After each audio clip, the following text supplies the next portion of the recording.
మనకి seasonal fruits అనేవి ఆ సీజన్ లో మాత్రమే ఉంటాయి. కానీ ఇయర్ అంతా మనకి స్టోర్ లో అందుబాటులో ఉంటున్నాయి. ఎలా అంటే మీరు ప్రిజర్వేషన్స్ ఎలా ప్రిజర్వేటివ్ కాదండి, చేస్తారు? అది మీకు టెక్నాలజీ అండి. -40లో పల్ప్, ఏ పల్ప్ అయినా సరే, ఏ మ్మ్. ఫ్రూట్ అయినా సరే తీసుకొని -40లో బ్లాస్టింగ్ చేస్తాం. బ్లాస్టింగ్ అంటే హై ప్రెషర్తో -40లో ఒక 1 అవర్ ఉంచుతాం. మ్మ్. సో అది ఫ్రోజన్ అయిపోద్ది.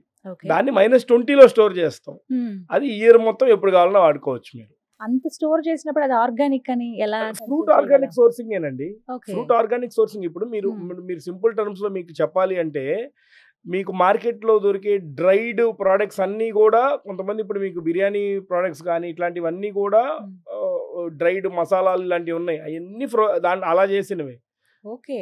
సో మార్కెట్లో మీకు అదే అంటున్నా, నేను విడమరిచి ఓపెన్గా మాట్లాడుతున్నాను కాబట్టి మళ్ళీ రెండో క్వశ్చన్ వస్తుంది. లేదండి మాది వెరీ మచ్ క్లియర్, నేను ఏం మాట్లాడినంటే అప్పుడు మంచి ఐస్ క్రీమ్ అని అంటారు. సో అదే అంటున్నాను, we're very much open to the market. మేము ఏమేం చేస్తున్నామో ఉన్నది ఉన్నట్టుగా ఓపెన్ గా అంటే చెప్పేస్తున్నాం. ఒరిజినల్ ఫ్లేవర్ మిస్ అవ్వదు, ఏది ఆ మిస్ taste అవ్వదండి, అనేది ఏది మిస్ అవ్వదు. మ్మ్.